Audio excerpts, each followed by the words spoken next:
Hello, and welcome to season 2 of Super Pros Bros. I'm player 1, Ike, and with me, as always, is... Player 2, Eli, and Brasiden.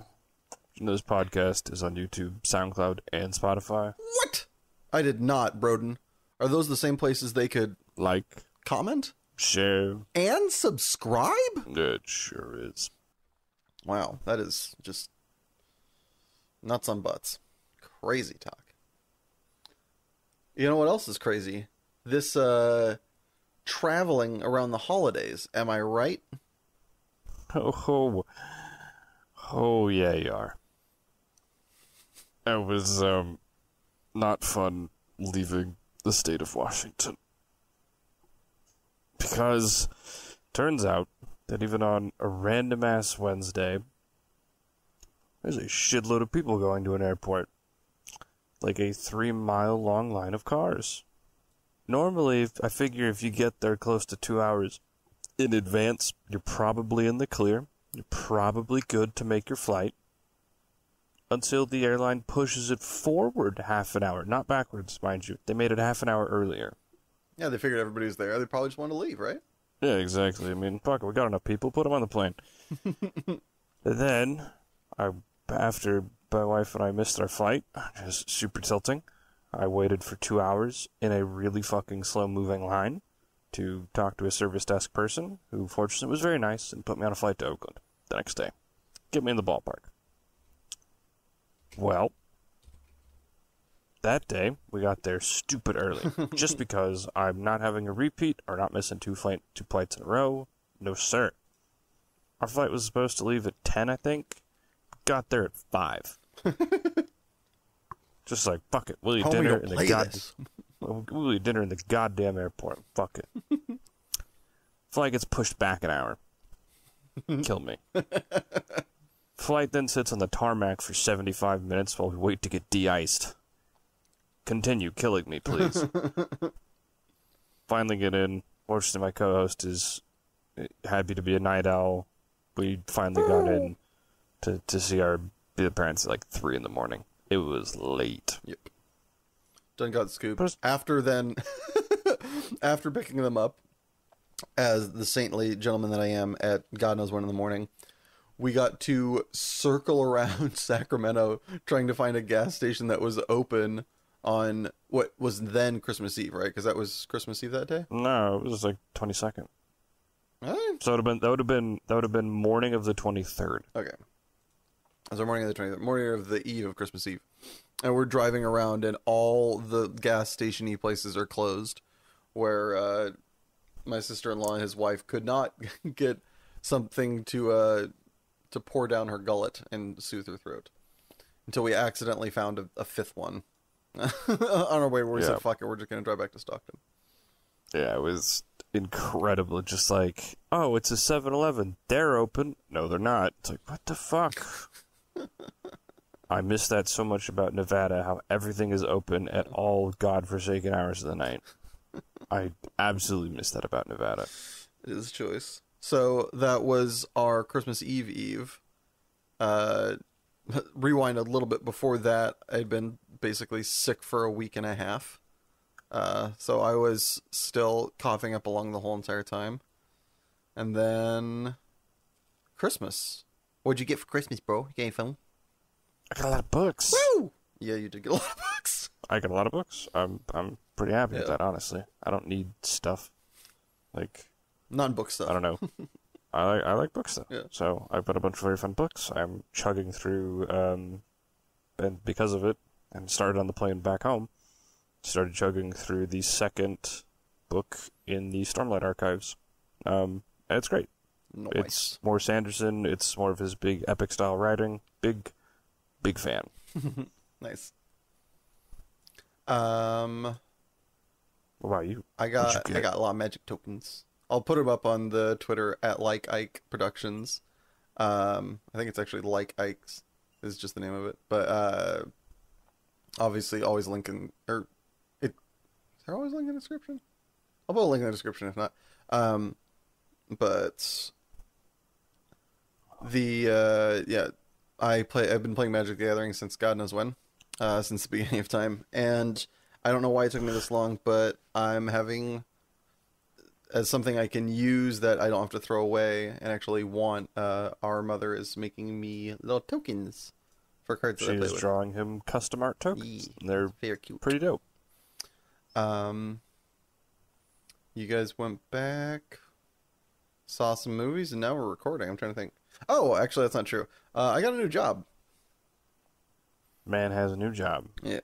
I was teaching in South Central, which I could barely do. Very, not ill-suited, but very inexperienced, very green. I was not feeling comfortable. I was not Sure. feeling I was doing my job well, and I was getting a lot of anxiety for it. And I got the opportunity to, what I thought was, lose $1 an hour, but do tutoring at a much more one-on-one, low-key kind of circumstance in a much nicer area in Pasadena, California. What I found out the other day when doing math is I'm actually gaining $2 an hour. Does not hurt. Does not hurt. It helps the fact that I don't have to drive like an extra hour a day and work like 15 minutes less, like on the clockwise. So, yeah.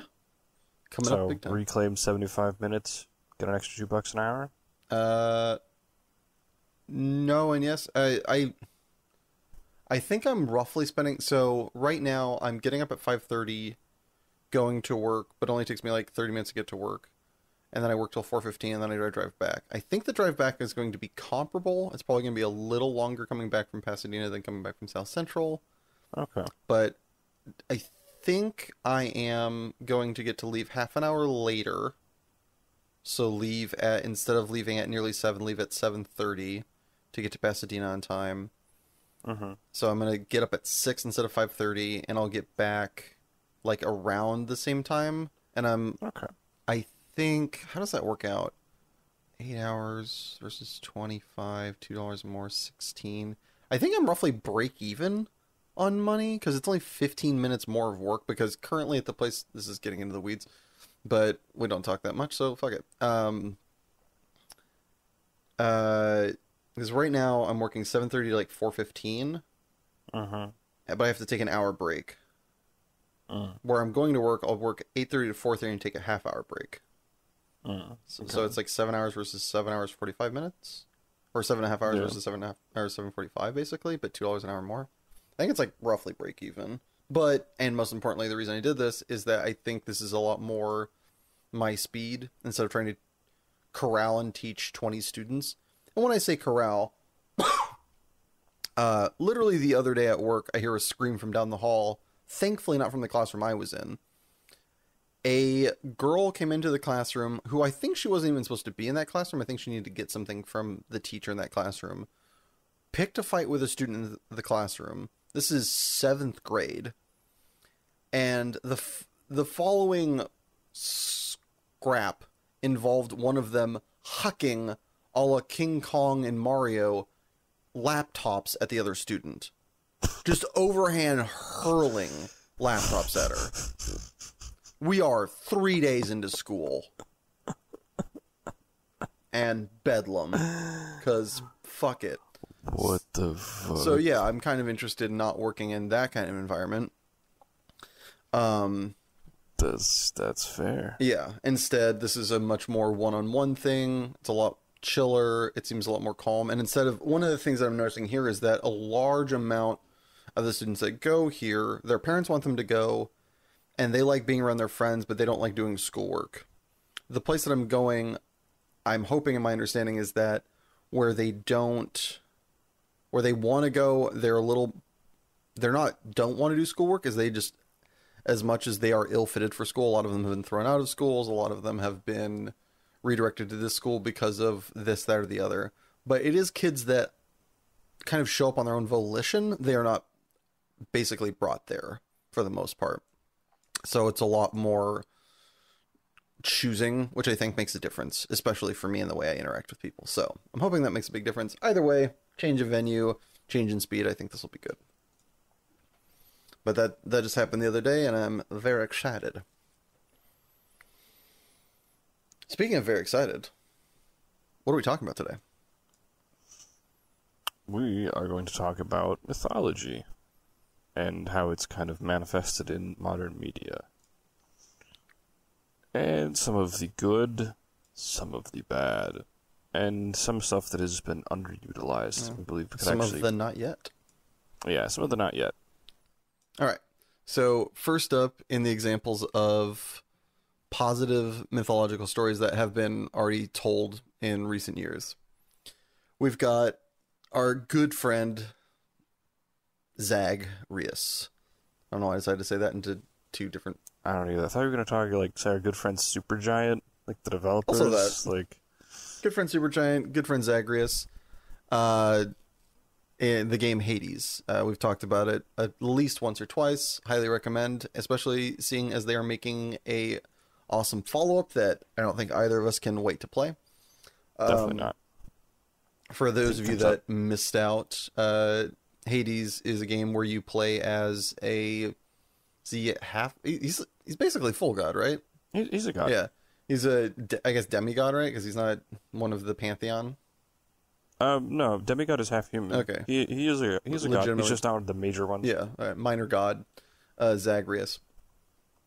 And you're going through his character, or you're following along playing his character as you try to escape Dad's house, which in this chance turns out to be Hades. Hades' joint to go see your mom on the flippy floppy. So this is kind of the way in which this is a positive retelling, is that all the characters are, as they, in quotes, and this is going to be an interesting sticky matter as we talk on, they are as they should be, in that character-wise, they are very representative and they are very accurate depictions, character-wise, of... I keep saying the word character too many times.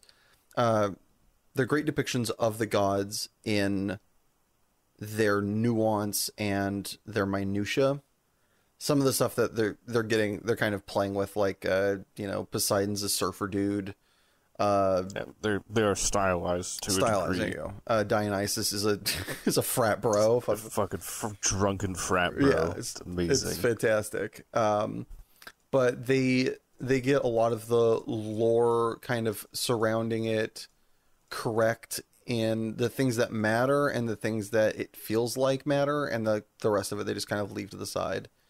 The powers accordingly, and the kind of vibe that they give off they stuck to, and then their like intercommunication between each other and the way they would refer to each other, and their like and dislikes of each other and the way they would kind of nitpick about each other is very accurate, as much as my co-host has informed me, as he is the myth man. Yeah, and one thing they do very, very well, I think, is and I think one of my favorite kind of examples of it is they have a bunch of other tertiary characters, like one of which is Achilles, who has been effectively drafted to be your arms trainer. Like that's why he's in the House of Hades, is he trains Zagreus how to fight. But he's like no longer the haughty, proud douchebag Achilles. Like, he's been fucking humbled, mostly because he's dead now. That'll do that. Like, death will do it. And like, so he's just taken down a few rungs, and it makes sense why. But he's still fundamentally Achilles, and like he has like a little bit where he talks about being a Troy and stuff. So it's very interesting. Like, he realizes posthumously what he lost that he really cared about, and all this other stuff. So it's very, very interesting to see that kind of fleshed out, and some people are made more human taking the basic framework of mythology to play with. Yeah. So that kind of feeds this positive example dovetails very well into our next one of Percy Jackson, which has some kind of interesting commonalities, in that it's a bit of a creative retelling of a certain of myths. The way they do it is different, since Percy Jackson, also book, not movie. Yeah. Fuck that garbage. Get that lightning thief shit out of here. The book, however, and pretty much everything Rick Riordan has written, does a very good job with being reverent to the source material and putting an interesting twist on it with the modernization of it. And especially the OG Percy Jackson series does such a good job taking you, the reader, and dragging you into mythology and the fucking wackadoodle shit that goes on, because the main character doesn't know it. It's a history that he's been forcibly dragged into and made a part of, and he has no clue for a lot of it, and so it does a great job explaining context and giving context to old myths and old stories and why they are important really quickly. And it's just a lot of fucking fun too. Yeah. Like it's just a good romp. Like it's a good fantasy romp with fun mythology to it. It's the Eastern European equivalent of Harry Potter, basically. Yeah, like instead of leaning into wizardry, they like the wizardry in Merlin, they leaned into like the gods and Zeus, or in this case Poseidon, I guess. Yeah, I mean, and they do some, like, there's some liberties taken from Rick Riordan, but he gives it like a kind of decent explanation. Like, I mean, one of the big fundamental principles in the Percy Jackson series is that the big three of Poseidon, Zeus, and Hades aren't allowed to have kids anymore, aren't supposed to have kids anymore, because all of their kids seem to cause tremendous problems. Like, look at every one of Hercules' like Hercules is an example of one of Zeus's kids, and it's a fucking disaster. And so it's like, that doesn't happen in mythology, because the gods are too proud to ever put a condom on. Yeah.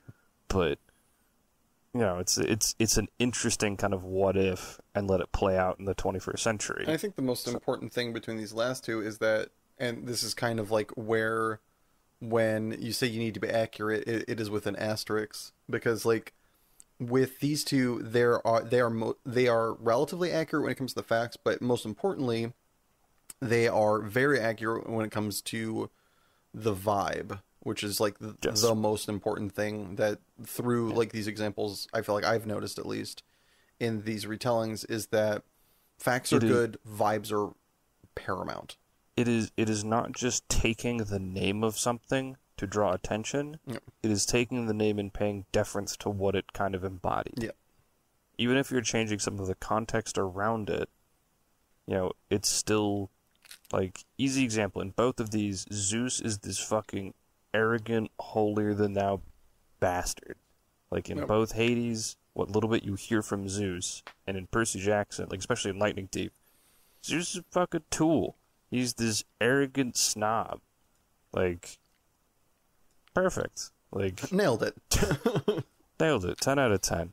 They just need, I mean, granted, they're mostly supposed to be youthful oriented stuff, so you can't have Zeus just banging everything, but otherwise, nailed it, crushed it. What do we got next? So let's get out of Greece. Let's go to their neighbors. My hands are all greasy, so it's time to go biblical. I don't know. I was going somewhere. I don't know where you're going with this. This is something interesting that my co-host brought up to me as an example of a myth, which is Prince of Egypt.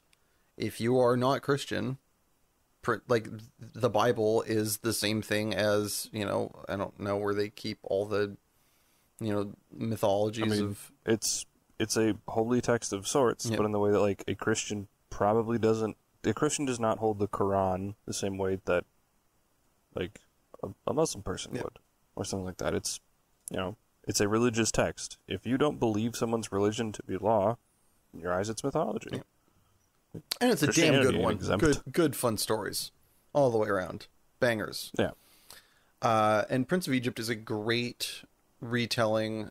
It's, it does a very good job at kind of pumping up the Christian text so it's entertaining, because a lot of the times it is a little bit it's a bit stale. Dry. And, really does a great job. One of the, I think, Prince of Egypt deals with the story of Moses, which is probably one of the most, like, usable and interesting texts in the Bible to, like, create a story out of. It's got a very concise arc, of basically,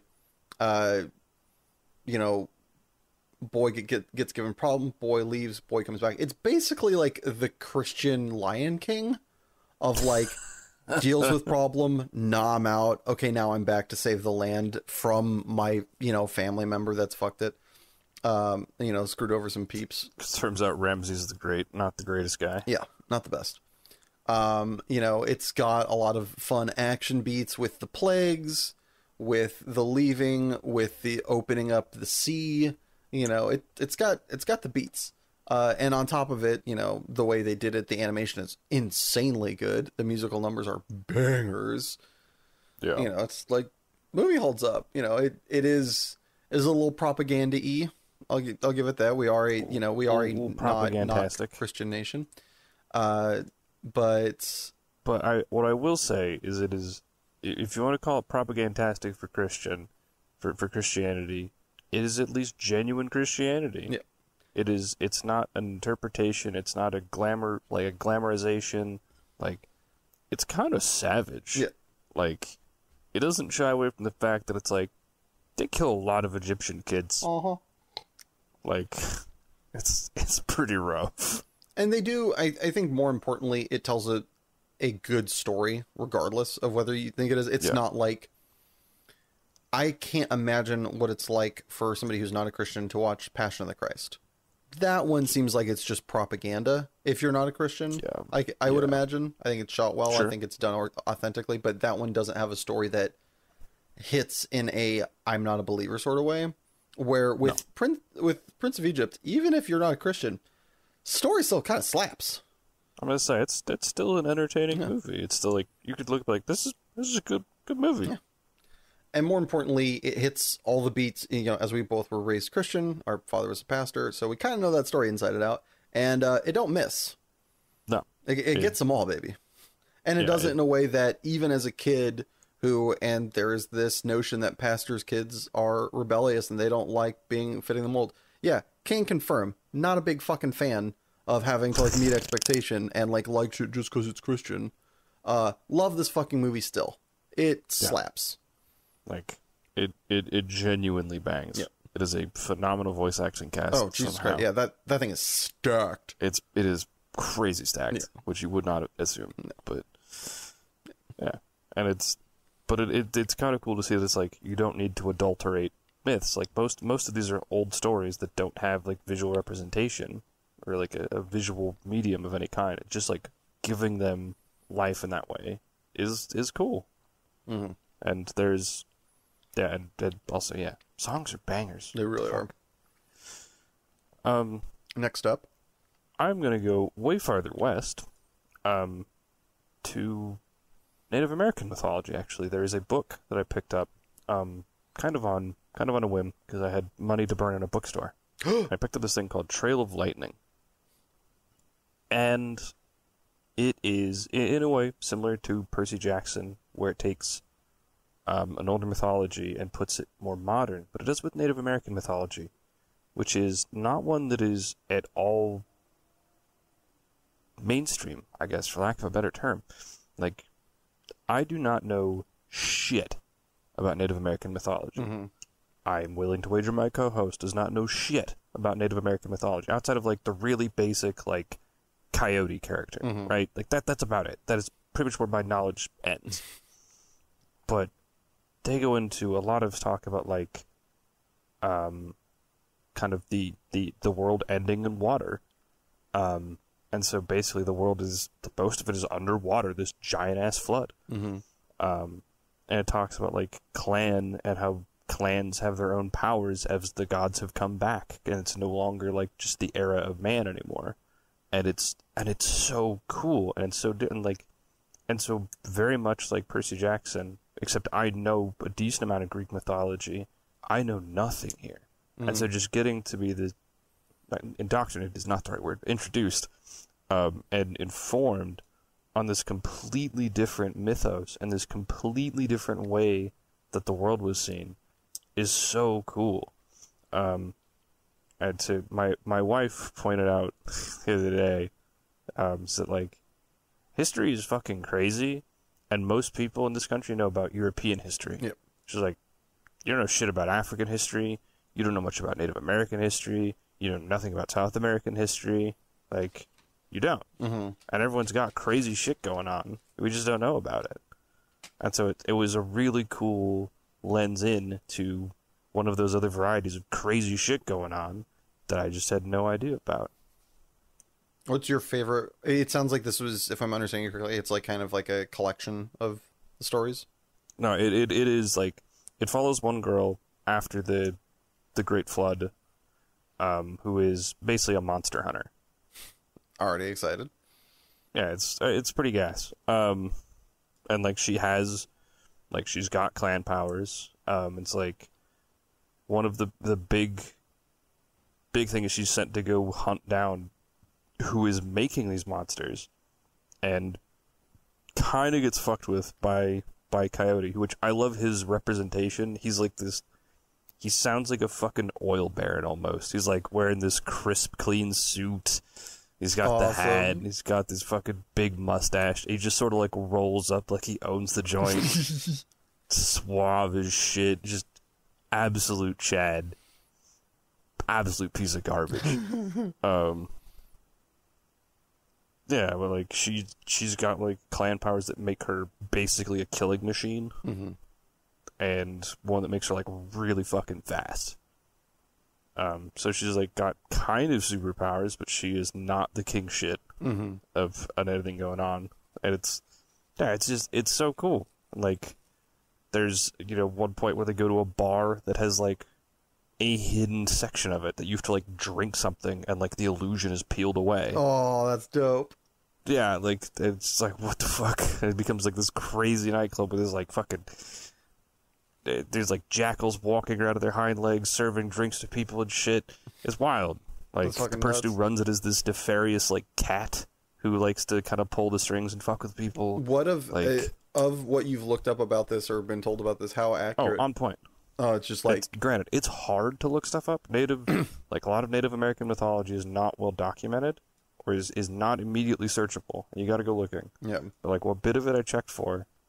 On point. Nice. Like the author does, I believe the author is Native American. Good chance. Good chance. And it's great. Awesome. Love it. All right. Well, while we're staying in the West, if I may, it isn't. This is one of those ones that we're talking about in regards to like Hades and Prince of Egypt, where the vibes are correct, the accuracy is alright. And in this case, for Homer's Odyssey, we set it in the I believe the kind of the Midwest South in Oh Brother Where Art Thou. It's a Coen Brothers film, loosely based off of Homer's Odyssey, and I say loosely because reportedly both of them have said they've never read the book. That being said, for somebody who had to read the book in high school, this does a pretty darn good job of It's a weird amount of commonality. Yeah. What's that? Like overlap. Like, this seems to line up. Yeah. No, they definitely said it is that's what they were going for, and there's no way they're not. You watch it, the way it starts, everything about it is just like, yeah, that's clearly what this is. Does the preacher have one eye? No. Okay. There is. I don't think. Are you talking about John Goodman's character? Yeah, he's like they go out to like lunch And with him. He beats basically. the shit out of him with a tree. Beats the piss out of him. Yeah, he has with a one tree. eye. Okay, I wonder. I'm like, is he the Polyphemus stand-in? Yes, he is. Yeah, he is. Yeah. Okay. They start off by being by getting after they skip on a chain gang, try to get on a train and then fall off of it, which is, I think, the metaphor for trying to go home the normal way and having the gods fuck with them. That's the way I read it. They end up getting on this little tiny. There's this blind black guy coming by on like one of those like lever operated like kind of like little pieces of plywood you put on a fucking train. And they like tells them some nonsense. It's amazing. Again, also the music in it, Bang City. I think they got nominated or maybe won an Academy Award for the song for that one. It's still great, even if you're not a fan of country. And it's Coen Brothers, so it was probably shot by Deacon, who's like one of the best like directors of photography that has ever lived, and looks fucking amazing. It's just, it's also great. It's got the way they do the metaphors for like the stand-ins. Instead of sirens, they have these like what are almost assuredly supposed to be, you're supposed to assume are women of the night, streetwalkers, if you will, bathing in a river, and like they, you know, call the gentleman in. Singing. Hmm? They're like singing. Yeah, they're singing, and they like beckon them forward and stuff like that. And there's a bunch of different fun stand-ins. It's amazing. But it really encapsulates the vibe of trying to go back to where you are, being a bit of a not so good husband multiple times, and trying to do the right thing, but also being very easily dissuaded. It does a great job of it, of what I remember the Odyssey trying to be, like encapsulating that vibe. Like they did a good job at picking it up and making it the kind of like doing a spin on it, so it's the American version. There's a lot of forces outside. Like one of the forces that they're being chased by does feel a bit godlike, and I think he's supposed to be a sheriff. He's just like, he basically never talks, and he's like has these like dark glasses on and just stares, and it is just like so. The sheriff is weirdly frightening. Yeah, it's very omnipotent feeling, where it's just like this thing that is chasing you that you have no chance of escaping. He is inevitable. Yeah, exactly. So that is that's the last entry in our examples of positive mythological stories as presented to our current, you know. Which means that we have to change the tune. Yes. Gotta get out that ugly beaten bat. Because this first one, maybe a little bit controversial, but Disney's Hercules. Don't hurt my boy. I gotta hit it. My comment here says, "What the country fried fuck." But it goes from 0 to hero, just like that. So let me add the asterisk that I think Hercules is an entertaining film. It's amusing. Its score is phenomenal. Hell yeah. There's nothing else that deserves the accolades for the score. The fact that the Nemean lion is a throw rug of Scar is hilarious. However, the mythology component of the movie. What are we talking about? The vibe is so wrong. The everything is so wrong. Like, and I get tired of seeing this one. I'll bitch about it more than once. Hades in Greek mythology is not the bad guy. If anything, Hades in Greek mythology is the most responsible of the gods. Really is. It really is. Like, the worst thing he does, and this is going to sound bad, but the worst thing he does is steal a wife, sort of. Right? Like, in his entirety, like, the worst thing he does is, like... Depending where you read it from, she wants out of Olympus. Like, it's possible he might have been doing her a fucking favor. Like, depending kind of when that story was written, yeah. Like, there's a chance Persephone's just like, get me out. And even if she's not, and this is really just more a dig on the other Olympians, but even if she's not, he's still the best guy, even if he steals his wife by a mile. Yeah, he's like look at, like, we both know Zeus is a bag of shit. You can look up Poseidon. Doesn't take long until he also becomes a bag of shit. Poseidon is pretty vindictive and just like fucks some people over because he's like the king of natural disasters. Also, he like fucks over his own kids. Like, a lot. Like, aren't some of his, like, offspring basically, like, slaves to him? Like, aren't the, So, Hephaestus's biz is in Poseidon's realm, right? Doesn't he work? No, Hephaestus works in a volcano. Yeah, I thought it was an underwater volcano for some reason. But I thought the people that, like, worked for him were his offspring. Or maybe it's, like... I mean, yeah, the, like, Cyclopes work for Poseidon. He does not treat them well. Yeah, he has some rather monstrous kids he doesn't treat the best. But yeah, like Hades is I think one of the only gods that isn't like a massive philandering douchebag. Not a philandering douchebag, cares about the very few children that he has. Does he have any kids? I just realized. I think he has 2. Yeah. but like legit responsible, does all the work, does the stuff nobody else wants to. Yeah, and like he gets a really bad rap for no reason. Yeah. It's like just because he does death is a natural part of the cycle. Someone's got to deal with it. Does not make him a bad guy. I know why. It's stupid, but I know why. It's because the world is predominantly Christian. We associate Hades with hell and hell with Satan, and Satan's the bad guy. And yeah, yeah, it's fair. But still, it's a natural part of things.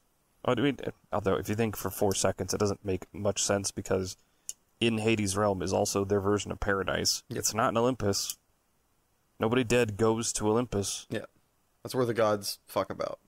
Yeah, that's their fucking dick off spot. Everything is in Hades. Anyway, but there's that aside, Hercules is not a story about some dude getting lauded by the gods. It's a pretty fucked up one of like some man trying to atone for a sin that he doesn't really commit because he gets like gaslit into doing. Like it's just fucked all the way down. Like, but this is like it's a fucking goofy musical romp. Like that's not the vibe. That's not it. That's not it, fam. Yeah, that's not how homie play that. No, not even close. Also, like, the Titans are there, and the god, like, Hades is working with the Titans. That doesn't make any fucking sense. Hades helped kill the Titans. Yeah. Hades was eaten by one of the Titans. Yeah. He's not a fan. He don't play that. Nobody likes Kronos. Kronos is a giant knob in mythology. Also, I don't think Kronos is one of the ones that's released. Right, none of the gods are like that. Or none of the Titans are like that. The Titans look like the gods. Yeah, they're humanoid. Very persona, yeah. They're like big and really strong, but they're not like elementals. Yeah, they're not like. There's also 12 of them. I think there's 8 or 12. And this one, there's like 7 or 5 like or something. 5. Yeah. They're just like big elementals. Yeah, there's like ice dude, lava dude, the rock dude, the tornado, and like a cyclops. Yeah. I don't know what the fuck he's doing there. Just hanging out, you know. Yeah, one of these things is not like the others. So yeah, I think it's those 5. Like, that just doesn't make sense. Yeah. Because, I mean, like, the actual Titans, like, the Oceanus, Hyperion, Kronos, I can't name them all off the top of my head. That's still impressive. But they're, like, the foils of the gods, basically. They're just the older generation of the gods. They're the gods 0.9. Yeah, they're the beta edition. Beta, yeah. So I don't know what it's a fun movie. It's not a mythological movie. Not even close. It basically in name only. Like, the only things that they get right other than, like, Hades works in the underworld, Hercules was strong, Zeus had lightning bolts, Narcissus liked himself, and then Hermes could zip around and was kind of the messenger dude. The end. The rest of it is just like really wrong. Really very, far very off. I guess Megar is technically involved with Hercules at some point, but I don't remember in what faction. Yeah, I don't know. Yeah, it's he's not taught by a fucking kind of doesn't matter. Also, who the fuck is that guy? If that's like they're stand-in for Charon or not Charon, for this is not shit. You're talking about the Chiron. There we go. If that's their stand-in for Chiron, Chiron's a fucking centaur. Yeah. He's not a faun. Are fauns even? I don't think fauns are Greek, are they? Yeah, they are. They are? Yeah. Okay. Yeah, that's on brand. Pan and his fucking Cronus and shit. Right. Yeah. No. Like, those exist, fine, but it's not Chiron. Chiron's a fucking centaur. There's a million and one fucking portrayals of Chiron as a fucking centaur. He's a centaur. Give him a bow, he's a centaur. Anyway, what's next? So, what year was this? What year did this come out? 2004. Close. 2004. Troy, starring the lovely Brad Pitt. Yeah. One, it's a mythological story. You have a unkillable boy child, man child, whatever. Man child. The guy fucks. He's a man. Okay, sure. You have an unkillable, man child. we're kind of already starting to lean into mythology, and then it is based off, the Iliad, which is rife with mythology and should be. Um, but there are no gods. There is none of the kind of mystique other than, the assumed, unkillability of Achilles. And then Yeah. to top that off, you have a lot of inaccuracies from the Iliad, which again, they're going for hyper realism in quotes, which I get, but then they fuck it up, even though the real version is more interesting. Yeah, I like the Trojan War from mythology. It's so cool. It's kind of funny. It's the ultimate like ego shaming of the gods, which I find hysterical. Because it starts with, I had to look up the names. I'm not misreferencing.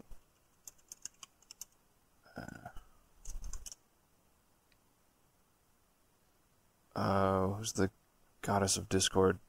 Shit. I want to say it's Hecate. No, she's goddess of sorcery. Nerd. It is Eris. Okay. Goddess of strife and discord. Yeah, okay. So, she basically isn't invited to a party. She gets pissed because she learns about it. Rolls up, because, she's the goddess of discord and disharmony. No one wants her around, right? She rolls up to said party, chucks in an apple, like a golden apple that says, "To the fairest." It says, "Figure it out," and leaves. Because she fucking knows that gods have egos the size of Manhattan, and that someone is gonna fucking pick a fight about it. Sure enough, Athena, Aphrodite, and Hera do, because they believe they're the queen shit. Pick fucking Paris to go decide, or someone, I think Zeus, they want to pick Zeus to do it, and he's like, ugh. Fuck no. Yeah, he's like, I ain't touching that with a 10-foot pole. Let's do that fucker down there. See him? Let's go ask him. Yeah, go ask that dipshit. That poor, unsuspecting bastard. Yeah, some dude just, doing shepherd shit. It's just, and so they offer him stuff. It's like Athena, because they try to bribe him, because no god plays fair, or goddess plays fair. So Athena's like, I can make you a general and give you, all this military might. And Hera goes, I can give you as many as many kids as you ever want, and a perfect family. Aphrodite just hits him with the, I can get you the best pussy on the planet. He's a simple man, and goes, here's the best pussy in the world, and sold. I don't even think he needs to be a simple man. He's a man, and here's best pussy ever. And he goes, all right. Yeah, it's like, I can get you the top model on the fucking planet, and you can bang her. Yeah. I will make her like you. Just done. Yeah. Okay. Send it. That is the start of the Trojan War. The catalyst is we're on the hunt for the best catalyst pussy is man wants pussy more at 11.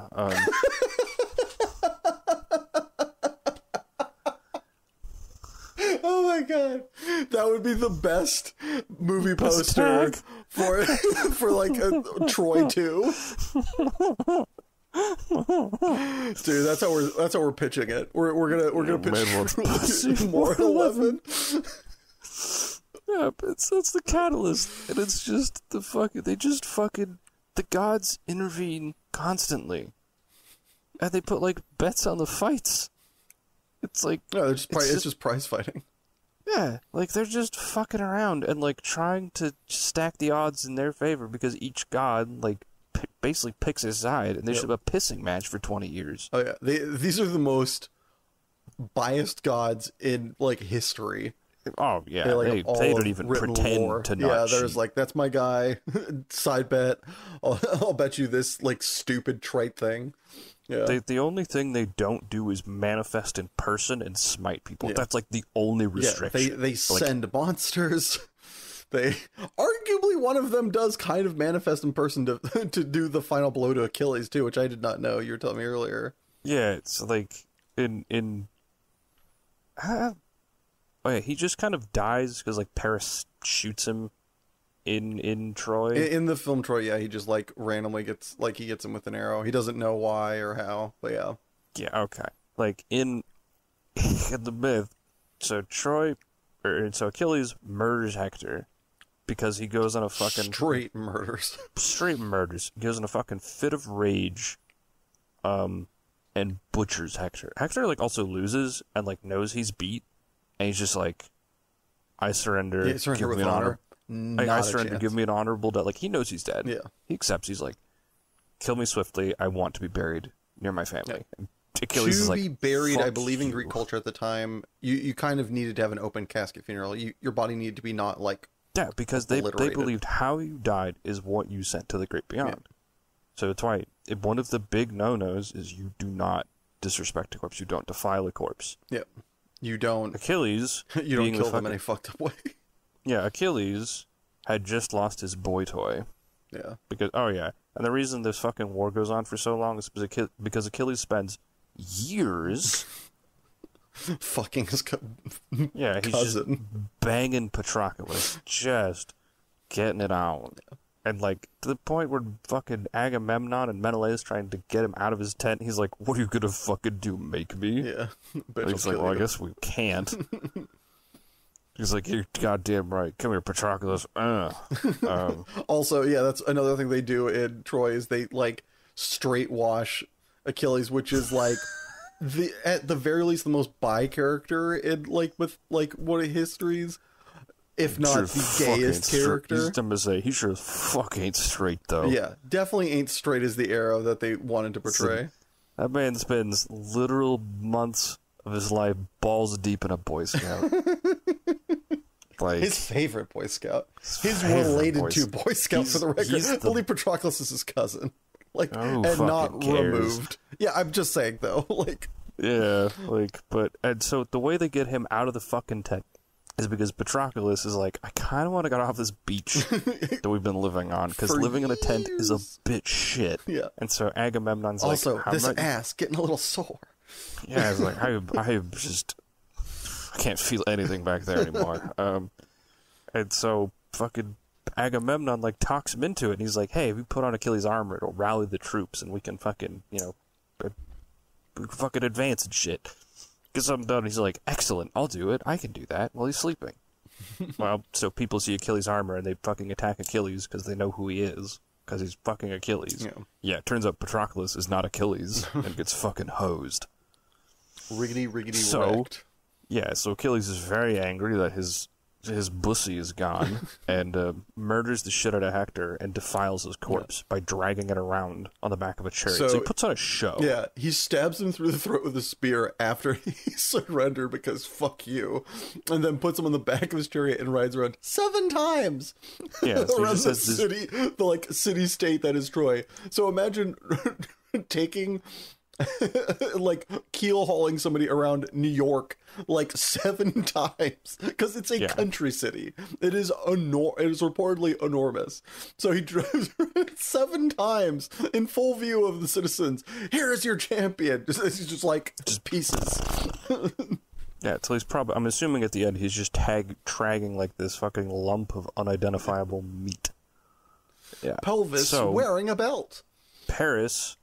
And so he basically has, like, the fucking gall to walk up to the fucking gates of Troy and, like, yell insults at them and call them a bunch of pussies, like, for sending no one else out to fight him. What you gonna do? Paris, from the fucking parapets, shoots an arrow at him. Just out of frustration. Like, he knows it, just because fuck him.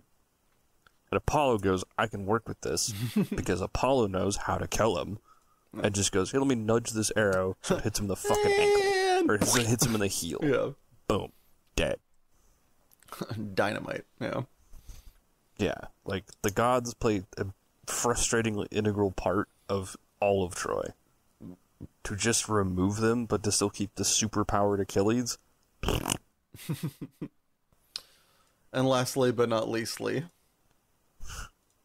A Clash of the Titans. So ironically named. There are no Titans in this movie. There's just a really shiny Liam Neeson pretending to be Zeus. I forget who plays Hades. It's Ralph Fiennes, guy that plays Voldemort. Okay, thank you. He has a nose this time, that's why I didn't recognize him. and a okay telling of Perseus killing Medusa. Except then they're like, hey, we have a kraken? Yeah, so there are no Titans, which there aren't in the original lore anyway, but why we have to name it Clash of the Titans, vibes, I guess. And then let's have a Kraken, not in the lore. Also not in the right mythology. Kraken's like way farther north. It's from Norway. The northern north. Yeah. And then they do that sin that I hated earlier, where Hades is the bad guy because... and they have, like... Zeus, they have people flip-flopping on motivate. This is a bad movie. Hercules is an enjoyable movie, and it's got some credit, and it's fun to watch. This makes no sense. You punch plot holes in this the second you start thinking about it, because, like, Zeus is the one who orders the Kraken to be released to stop Perseus for some fucking reason that I don't remember, which they just, like, hit it with the head of Medusa and it turns to rock. Just like, oh, look, cool. Also, the Kraken isn't a giant squid monster. It's like a turtle with tentacles. Oh. I did not know that. No, that's the representation. Oh. No. The actual Kraken is based on a giant squid. Yeah. Because, yeah. Because that's actually the monster that people couldn't fucking make sense of because it doesn't seem like it should exist. Yeah. That's what they would have dealt with in, like, the northern waters and at sea. And seeing and freaking out. That or whale penises. No, that's the Loch Ness. Yeah, I know. But I just love that the two inspirations for sea monsters are... Whale cock. Whale cock and squids. And or octopi. But it's still Good just old like... devilfish. Yeah, it's so great. They're just like, oh my god, what's that? Like, they were right most of the time, that's a monster. One of the times, that's just a dick. And they're like, it's gonna kill us all. Yeah. It's just... like, Hades is based off of fear, but Zeus's power comes from love and adoration. What? None of those things are true. What? What's happening? And then, like, Zeus, for some reason, is, like, congratulatory of Perseus when he, like, succeeds and shit. It's like, you're the one who ordered the Kraken to be let out. What the fuck are you fucking talking about? What the fuck are you talking about? Like, you're the one who almost killed him. Like, what's happening here? So, what? And, like, Perseus' story is, like, very disentangled from Zeus. I don't think Perseus is Zeus' son. I think he's Poseidon's kid. Let me double check that one, though. Who? Perseus. I don't know on that one. Quick to the googs. Perseus' parents. Yeah, he's the son... Or no, he's the son of Zeus. Okay, of course he's the son of Zeus. Everyone is the son of Zeus. We'll get to that Fair in a minute. enough. I thought he was Poseidon's. Anyway. Man with lightning cock. More at 11. Man can't keep in his pants. More at 11. Yeah. It's just... It's a mess. Both from a movie standpoint and from a mythological standpoint. Like... Mythology is wonky storytelling, but more often than not, you can't just intrinsically punch holes in it. Like, those had to be added. Yeah. And again, a kraken? Really? There are sea monsters in Greek mythology, like there's Charybdis. Which is... Why not that? Like Scylla and Charybdis. Like, that used to be an expression. It's like you're stuck between Scylla and Charybdis. Oh, is that the whirlpool and... Yes. Okay. It's like a whirlpool and like a monster on these rocks. Yeah. Is it like a rock in a hard place, basically? Yeah, exactly. Yeah. But, like, yeah, you could use that really cool one. But no, we can use this thing that isn't from the right one because and then who fucking cares? Just a mess. Just tentacle turtle, go. Like, what the fuck is Venusaur doing in the water? He's a grass-type Pokemon.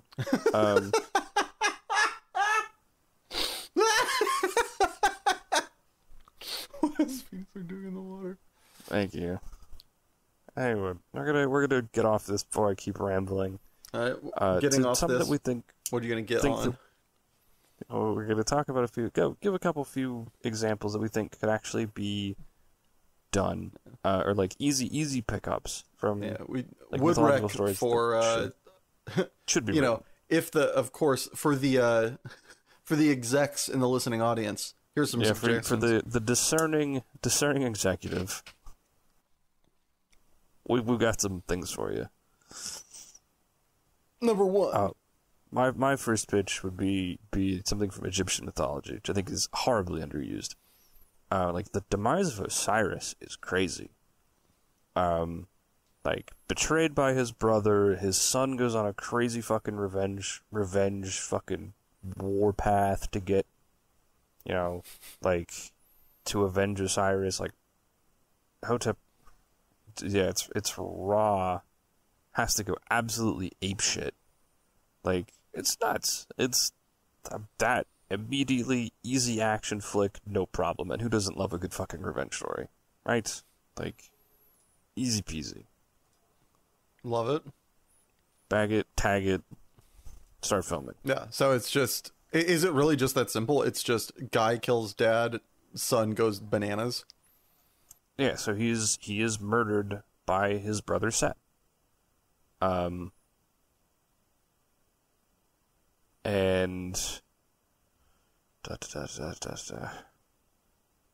yeah, so like for Osiris is killed, Set like usurps the throne. And they try to bring him back. It's why he becomes like the first mummy.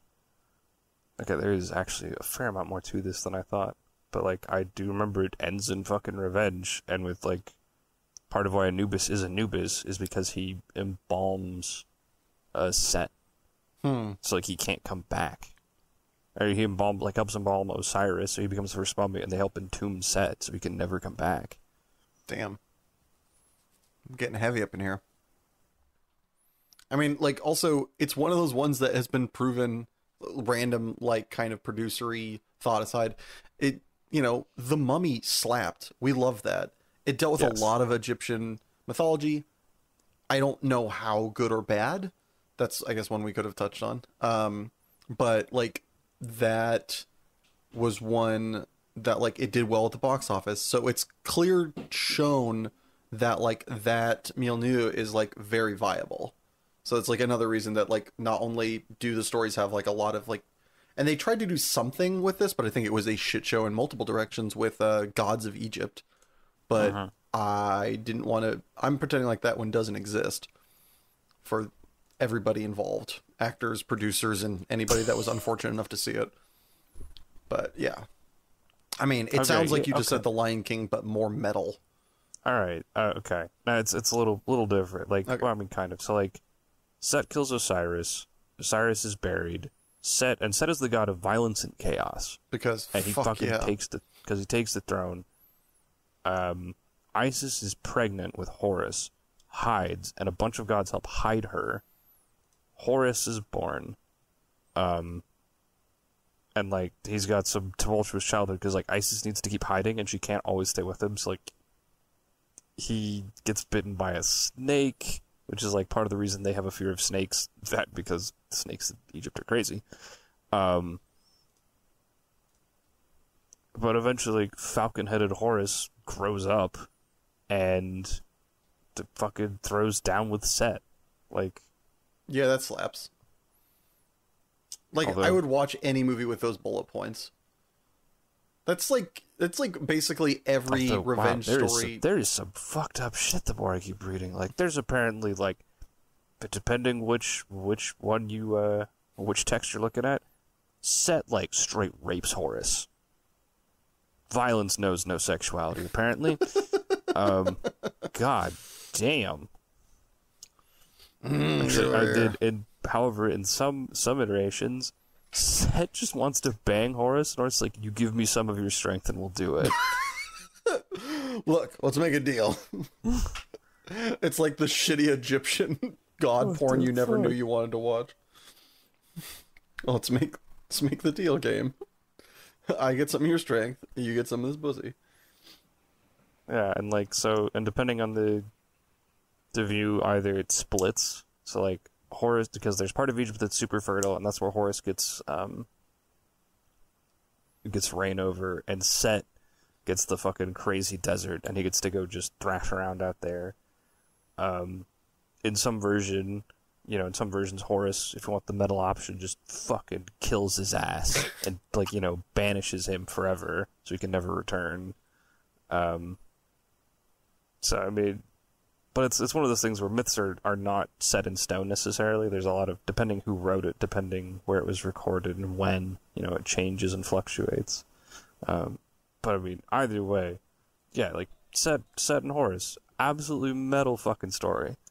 Like, 100%. That's an easy option for Egyptian mythology. Put that shit on screen. Let's go. Let's go. What do we got next? What do you want to pitch to the executives listening? So, as we promised, man fucks with lightning dick, more 11. Let's turn it up to 11. You could make one of the best HBO shows if you just followed the, like... sexual escapades. The sexual I was trying to come to something a little bit more damning, but yeah, the sexual escapades, the, philandering that is Zeus.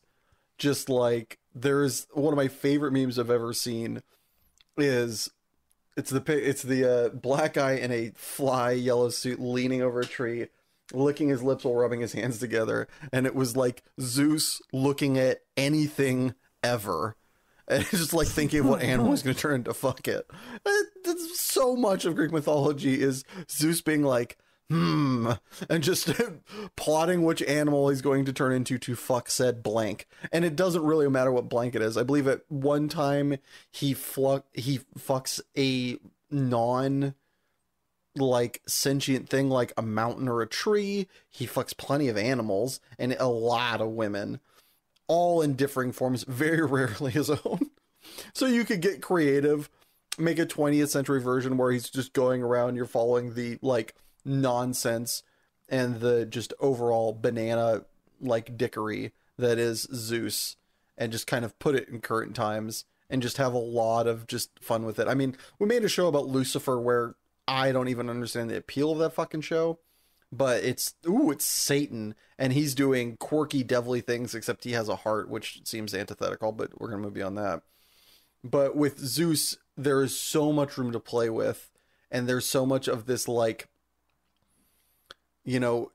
tech billionaire son, head of the football team energy, that you could just go nuts with it, literally and figuratively. And I think we as an audience deserve to see that much dick being thrown around on screen in the name of science and all. That's great. Season 1, Jizz and Lightning. Yeah, exactly. That's the pitch. That is the pitch. Lastly, and because it deserves an actual fucking... I like Thor Ragnarok. That's not Ragnarok from mythology. It's not nearly violent enough. No. There's not nearly enough giant wolves eating people. There's only one. Only one. I mean, there's not enough Fenrir action. There's not enough... Not enough giant threats to the world tree. It's not... I think an actual telling of Ragnarok and the fall of, like, Yggdrasil would be really cool. So walk us through for those that don't know. The TLDR, there's a lot to it, honestly. Fair enough. But the whole thing is that it's prophesied that, like, if Baldur falls, the world will end. Baldur's death means the end of the world. Mm-hmm. And so his mother, wanting to prevent the end of the world, runs around and asks every object in existence, "Will you hurt my son?" And they say no. Rocks, trees, goats, lions, rivers, whatever. You name it. She asks it. Walks up to pond. "Will you hurt my son?" Blurble. Good enough. No, dog. They'll say no. And so the only thing that doesn't is mistletoe. That fucking parasitic plant that grows on trees doesn't say anything. It just fucking sits there like an idiot. And she goes, whatever, it's a parasitic plant on a tree. No problem. Loki, being the perpetual tool that he is, sees it happen. He's like, So they make a fucking game out of it, where they just have gods yeeting stuff at Baldur, who's just standing, like he's standing down a fucking firing range, and they're just chucking rocks at him. They're chucking tigers at him, and everything is like moving away from him, like through some divine intervention, because nothing will hurt him. It doesn't want to. Yeah. Like, everything is a soul, and nothing wants to hurt this guy. He's a good dude. We're not gonna fuck with him. His brother is sad because he can't participate because his brother is blind. Loki takes a bunch of mistletoe and like fucking like whittles it down and grinds it into a spear. And just fucking he's like, hey man, why aren't you playing? He's like, I can't see him. Mm-hmm. I don't know where to throw. And Loki's like, no, everyone should be included. Let me help you. Puts the fucking spear in his hand, turns him around, and goes, here, throw. Boom. Bullseye right in the heart. And shit goes south from there. And so they fucking, Odin then chains Loki to a rock, and like his punishment, I think I'm conflating him with Prometheus, like an eagle comes that's Prometheus. That's Prometheus. They have something very similar. Yeah. For Loki, some similar like eternal punishment where he keeps healing, and something like, I think it's maybe his eyes are ripped out by ravens. That sounds right, but I don't think it happens to Loki. Oh, okay. As punishment, now Loki lies in a cave bound to rocks by the entrails of his sons. Oh. And a snake is fastened to his stalactite above him and drips venom on his face. So he's just having his face burned out by snake venom. Okay. That's what it is.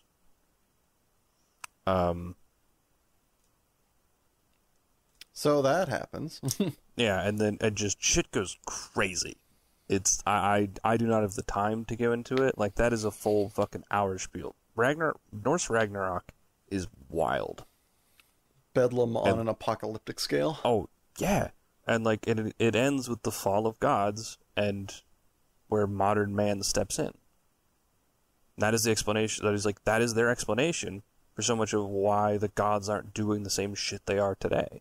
Yeah. Like, why, like, for the Danes and Vikings, like, why fucking Thor isn't running around just smashing shit up. Where's Odin? Like, yeah, it's like, well, they died so that we could take over, basically. Mm-hmm.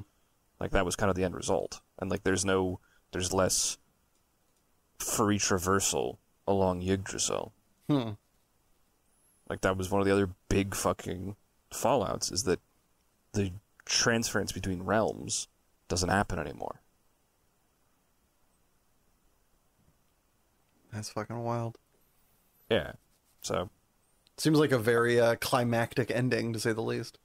Yeah, they did a lot of drugs, so they saw some cool shit. Well, on the end of that cool shit, perhaps we should throw it to our first commercial break. We should. See you back in a bit. Don't you just hate being a weird social outcast?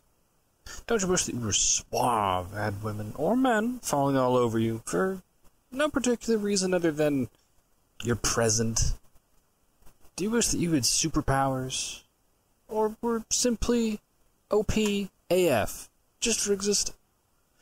Well, that kind of wish for social status and ability can be fulfilled with Isekai, the most power trip trope anime nerds have clamored to in recent years. Chock full of self-insert protagonists, you can numb your mind and avoid thinking about responsibilities or your crippling social anxiety while you ponder life's greatest question to date. Wouldn't it all just be better if I was reborn somewhere else?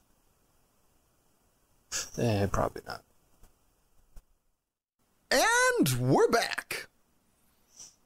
Welcome back. So, you got a pitch this week? I do. Very, very loose. During the title of I Still Bleed. And this stems largely from a conversation that I had with my wife, because we talked about... This is going weird places real fast. Bear with. Okay. My wife has been playing a lot of Cyberpunk 2077. And so we talked about if we could upgrade... If you were allowed to start upgrading yourself, would you? Mm-hmm. And should you? And I kind of came to the conclusion that I probably wouldn't. Must be nice. Well, there's certain things, like, there's things where it's like, I wouldn't ever want to replace this. Like, one of the ones I talked about was my hands.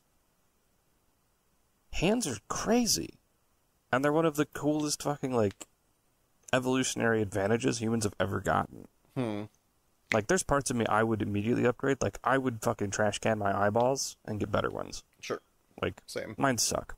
But, like, taste. Like, I wouldn't want to get rid of my mouth and, like, lose my sense of taste or try to have a computer replicate what taste is. Sure.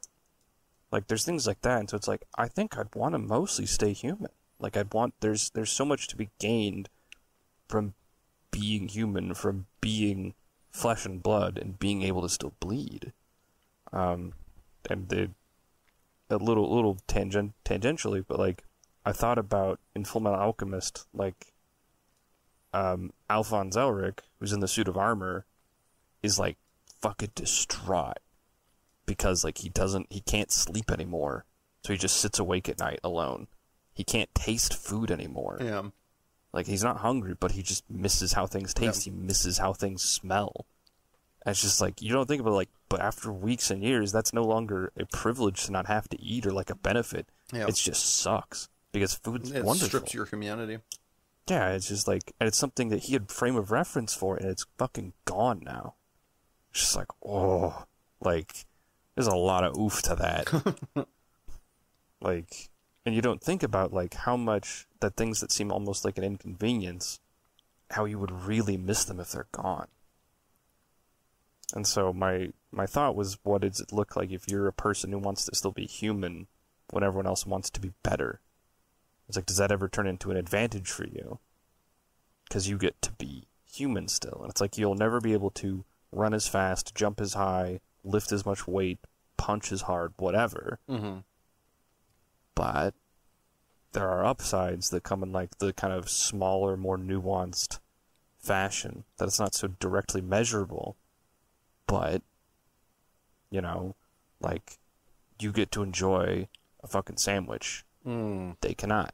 Sandwich. Like, maybe they have to eat it because they need caloric intake. Yeah.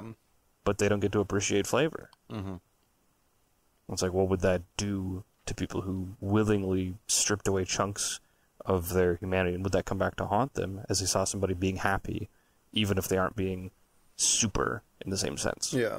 You're reminding me of a thought that I had the other day when I was drinking a Dr. Pepper, and I was like, I know this isn't good for me, and I would be better off if I was having, like, some kind of tea or just water.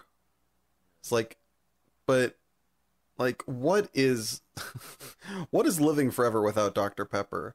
What is an eternity without ice cream? You know, it's like, as much as it is, these aren't good for you, also it's better than being alive without them, I postulate. So I think there's an argument to be had there. Yeah, for sure. And like, kind of the same thing. It's like, yeah, you could live forever. Like, what is living forever without your humanity, right? Yeah. That's really cool. So you're thinking about, is this like, what kind of medium do you think this is? Is this like a short story I postulating an ending, or? I think it's probably a short story, and mostly just like, probably just walking like a day from behind the eyes of someone who still bleeds in like a cybernetic society. Oh, that's interesting. I was thinking you'd have it like they give up their blood, and then you leave with like the kind you end it with this kind of lingering sadness of, I no longer bleed, though I wish I did, or, you know, something like that, where he realizes his error, and it closes with that kind of malcontent, that dismay. No, because I'd want him to still not be necessarily the happiest with his decision, but still resolve that he made the right choice to not relinquish. Okay. Because I think there's something to be said for holding. Just because you can doesn't mean you should. Oh, for sure. And like, I think that's the overarching point. It's like, yeah, so much of life is decisions to be made, and sometimes just like, because you can do it. Advancement isn't the only measure of progress. Yeah. Oof, that's really good. I'm like 99% sure I'm stealing that from one of the Expanse novels. Because there's people who, like, they're just doing scientific research unchecked. Yep. And they're basically just, like, using human bodies as fodder for experiments. And one chick finally gets control of, like, their science department and says, we're done doing that. Like, but we've been doing it. It's let us do this. She's like, I don't care. We're done doing it. Advancement is not the only measure of progress. What about you? What would you be working on? So, I came across this amazing story on Reddit the other day, and loosely titled, and I'm sure somebody's been trying to work on this, so I hope I'm not late to the party on this one. Death Row Baseball. Okay. This is not hyperbole. This is a real story. In 1910, in Wyoming, at their prison, they made I think it was, I am still trying to parse the story. I just mostly have like the rough beats of it. But the owner of the prison and warden, I don't know if to drum up money or quite what it was, but he put together a baseball team for the inmates and they were all on death row. And they had to play, I'm not shitting you, for their lives. If they lost, they went back to death row. As long as they won, they stayed in like limbo in between death row and not. This is the rough beats I'm getting so far. Wow. Yeah. Fucking amazing. Talk about stakes. Like, there is no, like, I love Remember the Titans. It's a great movie. It will be with me forever. The biggest stake is if he loses his job. That's a stake. You feel for that guy, you want him to win. Got it. But for your life? For arguably, depending how it was done, depending how you want to pitch it, for everyone's life? That, you better hope that ump isn't being paid. You better, like, like, if it's outside the strike zone, he's like, strike. It's like, there's so much fantastic to be had stake-wise. And just Death Row Baseball as a fucking name is fire. But, yeah, really happened. They've written books about it. There was a guy up here who could definitely be the main character, Joseph Seng, hit a home run, at least one home run every game. There were people petitioning to have his like sentence reduced or diminished so that he wasn't on death row because he was such a good athlete. It's amazing. And there's also the fact that the owner warden guy is doing something like he wasn't the most up and up dude. He was some rich sleazeball that was like very much had dubious morals. It's like, bruh, I'm gonna read about this more and potentially come more like a rough draft with the following weeks. But I read about this and I was like, I'd watch this. Like, this is fucking amazing. Like, I'm gonna say I'm in for the steaks. Yeah, I'm in for the steaks, and I hope there's some mashed potatoes too. You, as we kind of whittle our way down here, you watch anything good recently? I'm incredibly late to this party. Incredibly late. But I finally saw, because it came to HBO Max, I saw John Wick. As well as the second one, and have yet to watch the third. Okay. But, it's a good romp. Yeah. It's fun. Like, it's not... It it's is not what it purports to be. It stays in its lane. It knows what it wants to be. God bless it.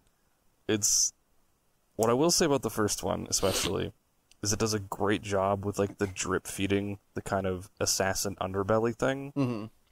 which I actually like. Good writing, good pacing on that. Super like, it doesn't just fucking exposition dump you. Mm-hmm. It does it like it lets you figure it out. And so I'm like, all right, I like it. That's good. Has surprisingly good somber moments at the start with his wife dying, like some very good just visual storytelling, like no dialogue required. Like, okay, and everybody wants fuck Yosef. He killed a puppy. He needs to die. What I will say, my one bizarre gripe about the movie, whoever did the choreography had so clearly done so much jujitsu in their life and judo. They had never boxed a fucking day. If you fucking watch, the throws, the grappling, super fluid. Super, super fluid. It's great. I love it. And there's some things where it's like they let go of stuff that I'm like, you break his arm there. What are you doing? But like, you want to keep it frenetic and moving, and I get that. Okay. Like, I'll give it I'll give it a pass, because you want to keep shit moving. Fine. The punching is ugly. The punching is awful. It's uncoordinated. It's just hideous. Like, the people fucking wind up for dumb shit. They throw ugly haymakers. They just...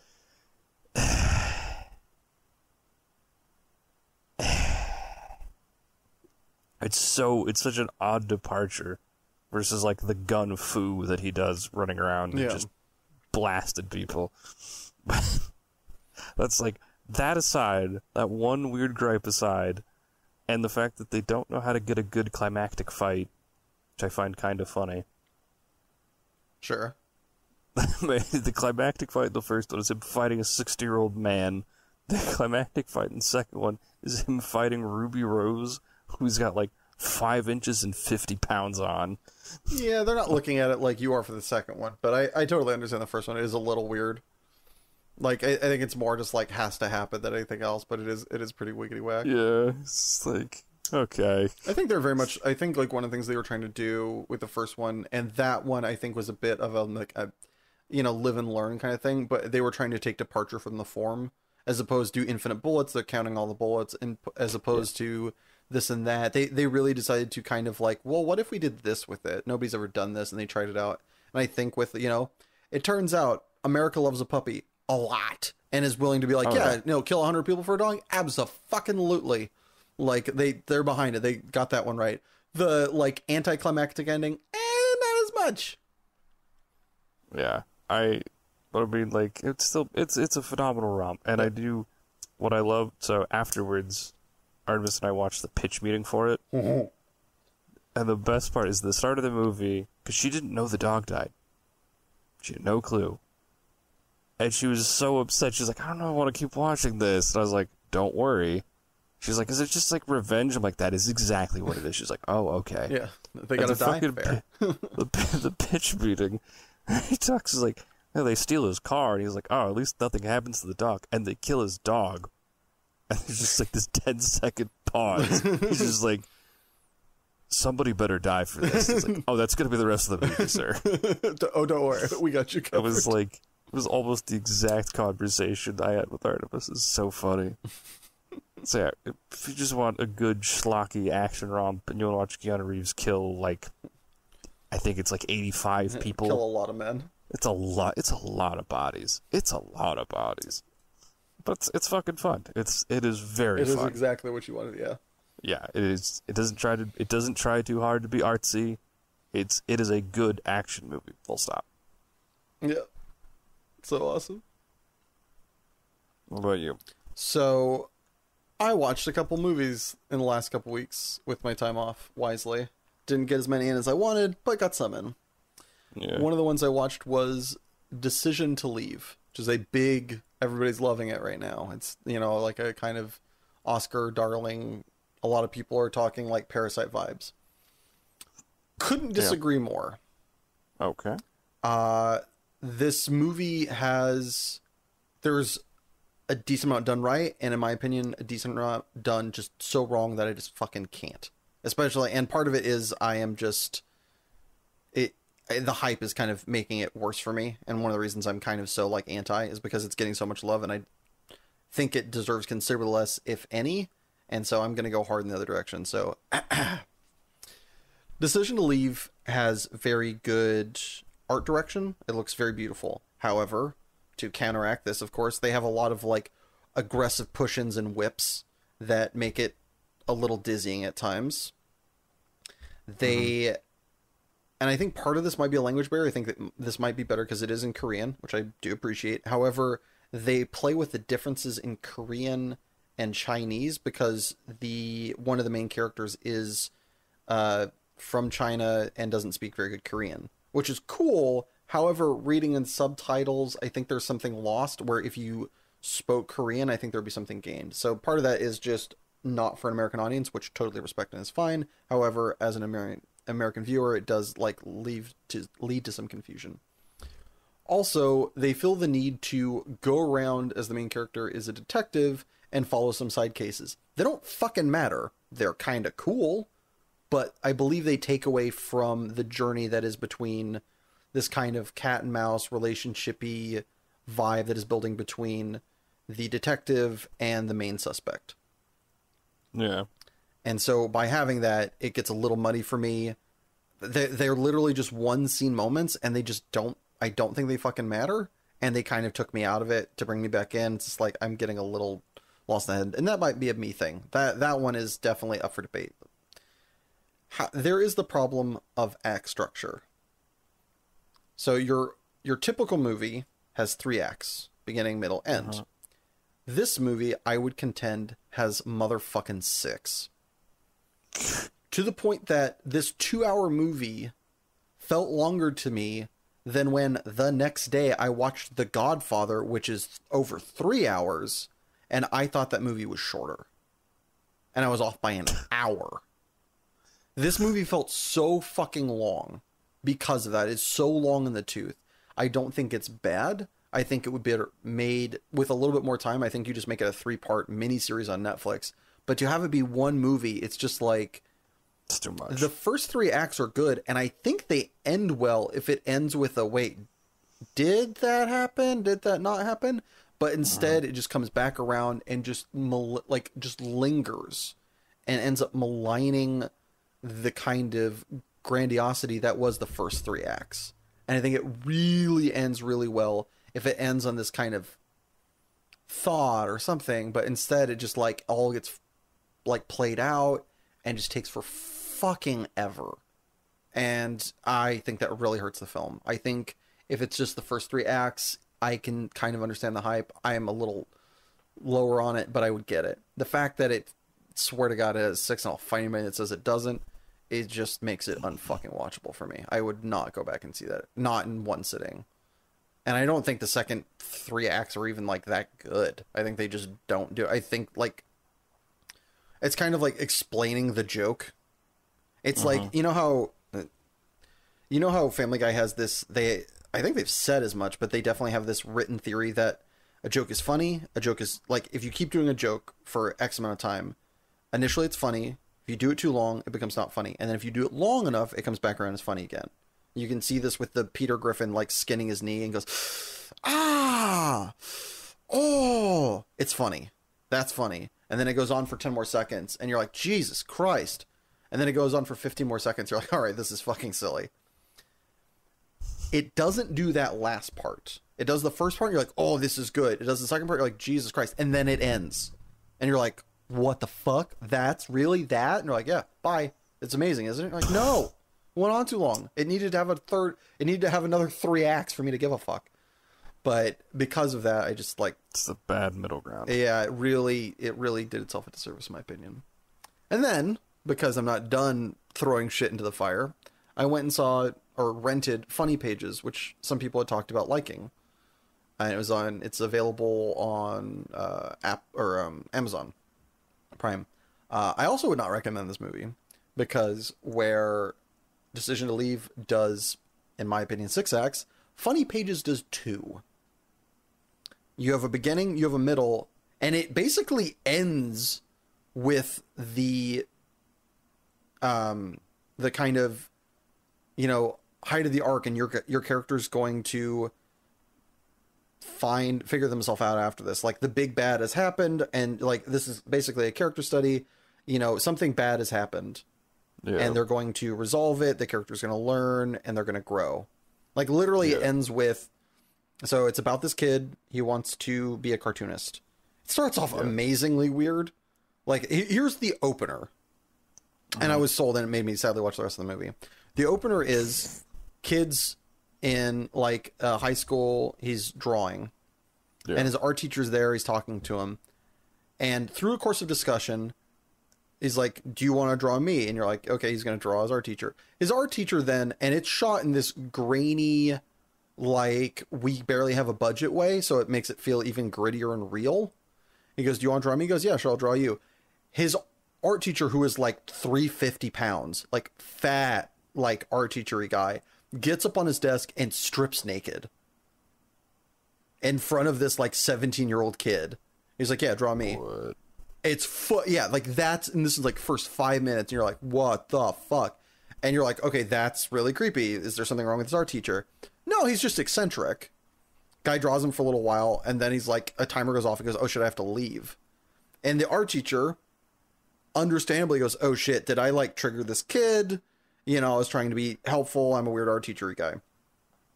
So, you know, he follows him in his car. He goes, "Hey, are we okay? Did I like freak you out? Was that bad? I'm feeling like a dick." You know, no. And they get in this like kind of, he's like, "Dude, let me drive you to where you're going. I feel bad. You know, I feel like I overstepped a line," which you probably did. But the guy's like, "No, I'm fine. I just like riding my bike or walking my," I don't know if he's walking or riding his bike. Doesn't fucking matter. But the guy's driving on the wrong side of the road to have this conversation and is not paying attention to the road, gets in a car accident and dies. It's like the first 10 minutes of the movie. Oh my god. What the fuck? Fucking amazing. Great place to start. Really fucking weird. Love it. Then the rest of the movie is like really fucking awkward. Just like this guy has no people skills. He's interacting with a friend of his who's also a cartoonist. They have a bunch of disagreements. He's dealing with the fallout of his like art teacher dying. He decides to move out of his family's house. He ends up living with these like two creepy dudes that I feel like the way the director was trying to make this movie is that like, hey, the underbelly of society isn't weird, except he makes them weird again.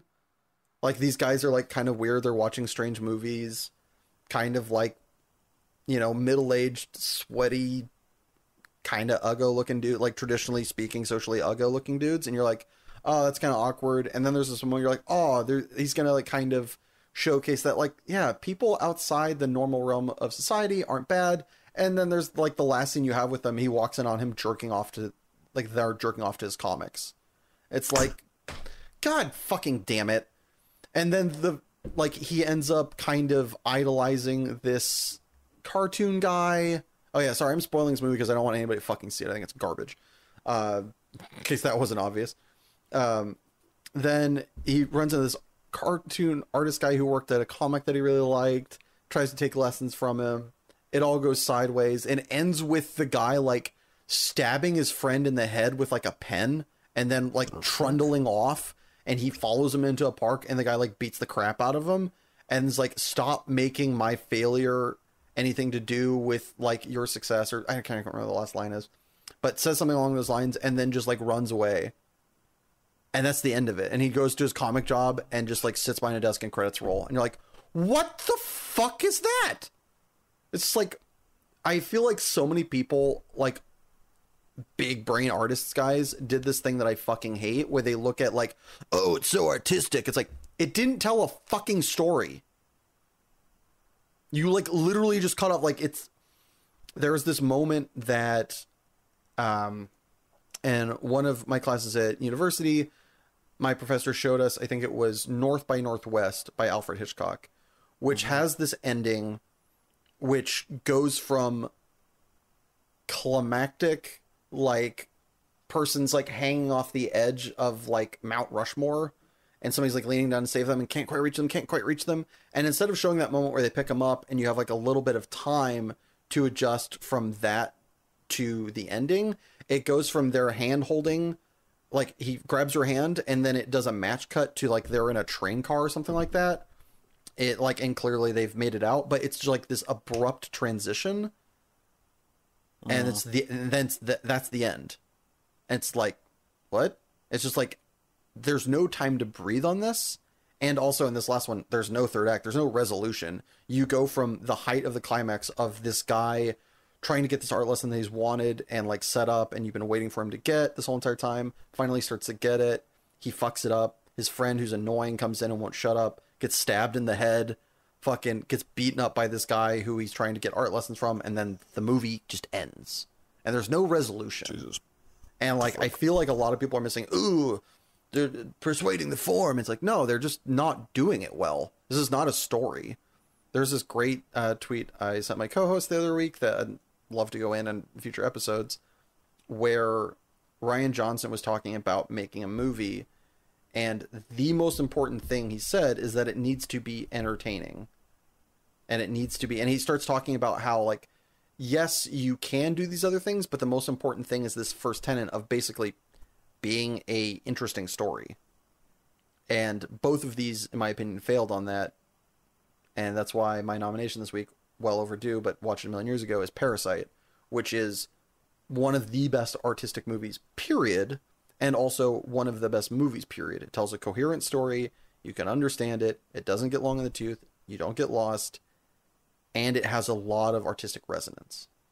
Yeah. Like, you cannot sacrifice being engaging and entertaining for the sake of artistry. And that's how you get movies Not, like First not for Reformed. this. Yeah. And it's just perfect. Yeah.